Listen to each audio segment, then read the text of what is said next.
Sahabat yang dikasihi oleh Tuhan Yesus Kristus, mari sekarang ini kita berdoa.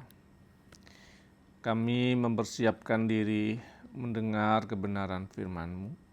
Nyatakanlah kebenaran sabda-Mu kepada kami.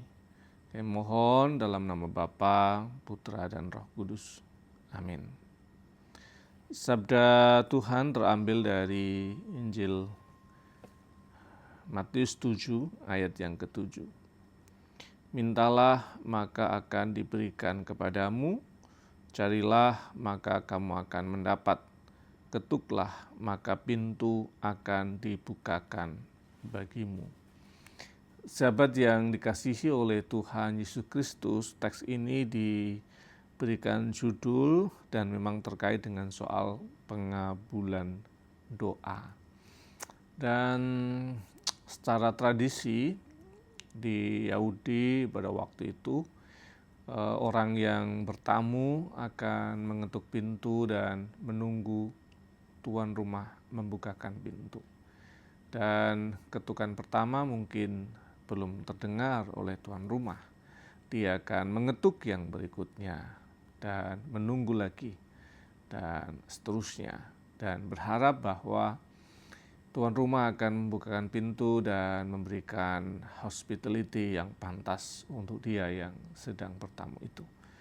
Dan bayangkan ketika tuan rumah membuka dan memberikan keramahan untuk menyambut tamu. Tuhan jauh lebih baik dari tuan rumah itu.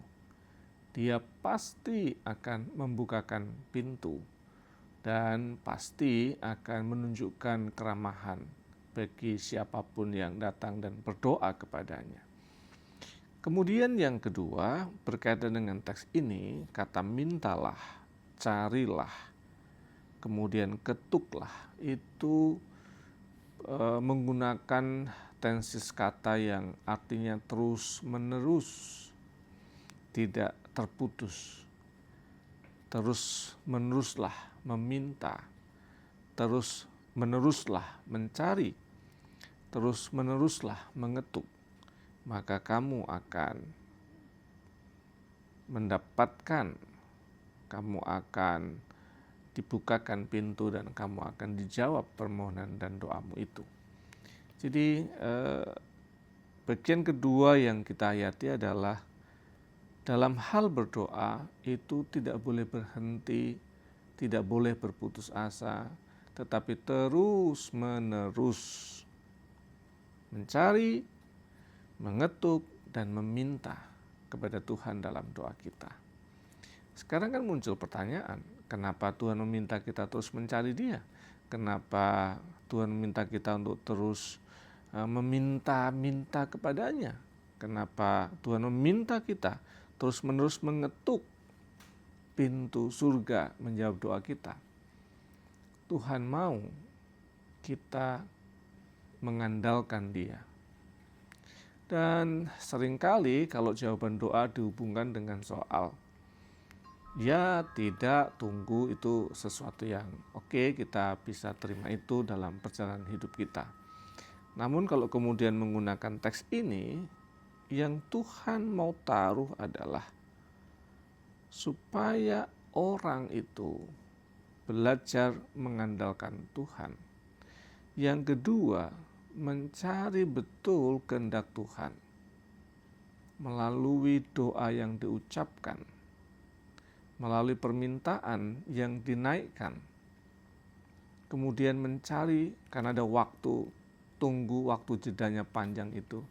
Kemudian dalam proses itu mencari kehendaknya, menemukan kehendak Tuhan, dan bahkan bisa saja kehendak itu mengoreksi apa yang kita minta.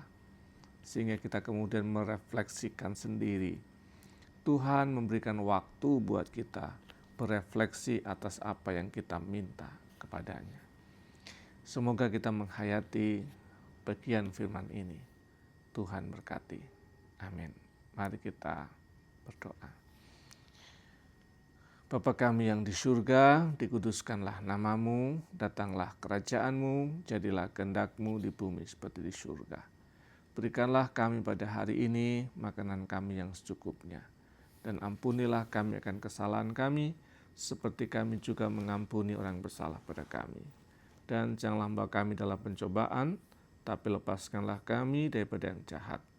Karena Engkaulah yang punya kerajaan dan kuasa dan kemuliaan sampai selama-lamanya. Amin. Tuhan senantiasa menopang, mengasihi, dan menolong setiap sahabat. Dalam nama Bapa, Putra, dan Roh Kudus. Amin.